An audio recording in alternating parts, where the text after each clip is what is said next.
excuse. No excuse. No excuse. No excuse. No excuse. No excuse. No excuse. NGBB. No excuse. No excuse. Okay. My name is Udwa Kudofia. I'm the Executive Director and founder of Women in Mediation Network, WIMNET. WIMNET is one of the WROs, that's the women rights organizations in the southern part of Nigeria that is part of the Resourcing Change project under the Conflict Stability and Security Fund from FCDO, that's the Foreign Commonwealth Development Office.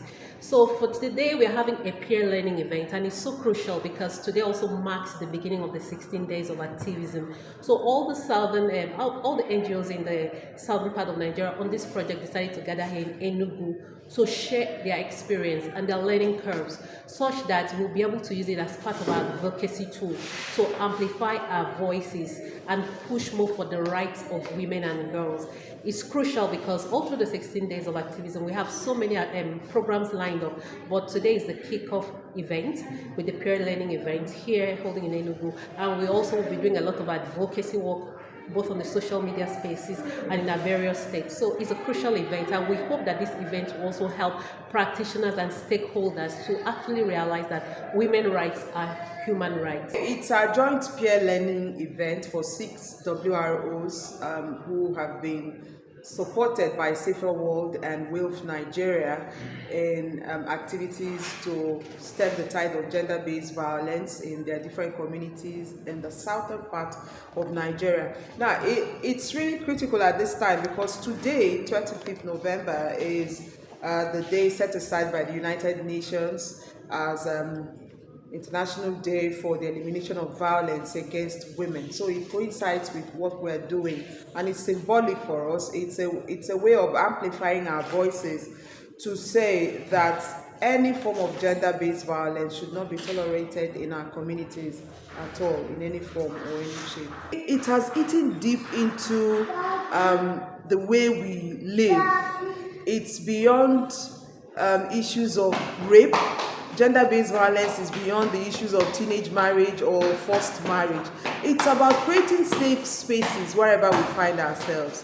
When spaces are not safe for people to be themselves, then violence is at work there. So it's actually endemic in every part of our daily life, and that's why it's more like a vicious circle of what happens. For instance, most of us work within the school communities. You find a situation where someone is a school functionary, and all he does by being a school functionary is to hold the cane and make sure he disciplines other people, So that mentality of once I'm the one in charge, I have to discipline every other person just runs around. They are all different kinds of gender-based violence.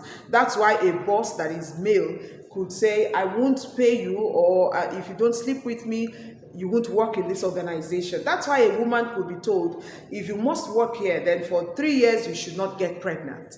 They are all forms of gender-based violence, and they've eaten deep into the fabrics of who we are as a people. And it's time for us to begin to sanitize the spaces that we dwell in, so that people can have empathy for others, have self-respect. The fact that you pay my salary doesn't mean that I have turned to your slave. Let's begin to shift our mindset. I think that's the essence of this whole celebration and the workshop. My name is Adeshu Yalaba Adeola. Okay. I'm the Director of Finance and Program Coordinator of Global Women for Quality and Sustainable Development Initiative, GWSD in Enugu State. No, that as the something cut across, also as women face violence, also men are also facing violence.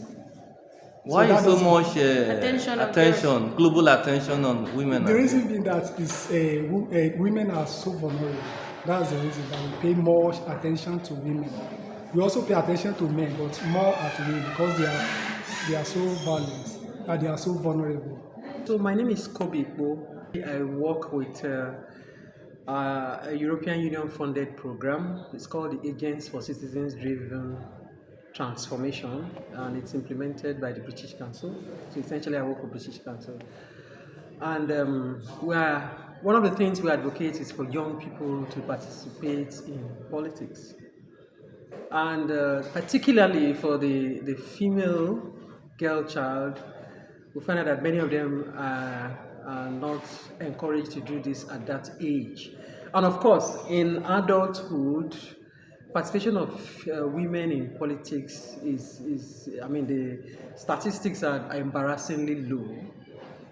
And research has found it that beginning to engage them at a very early stage is very helpful for them. And that's why I'm a champion of engaging them at that level, at the teenage levels. So just the way you have, it's very comfortable for boys to participate in politics in the university, it should be the same for the girls.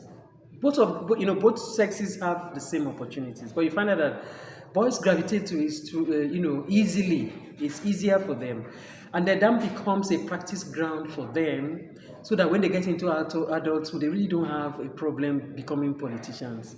But that's not the same for girls, and I don't even know whose fault it is. I blame it on socialization. So for the truth is that is why I'm an advocate of, if we begin to engage them at the secondary school level, as teenagers, as teenage girls, then they can become comfortable about operating in that space. Then it becomes easier for them to even engage at the student union level in the universities and tertiary institutions. And then when they come into the public space, it's easier for them. For goodness sake, we need women to participate more in politics, because more and more the numbers are getting lower and lower. And whether you like it or not, in almost every sector, women are behind. So we need to make that special effort to get them to engage at that level.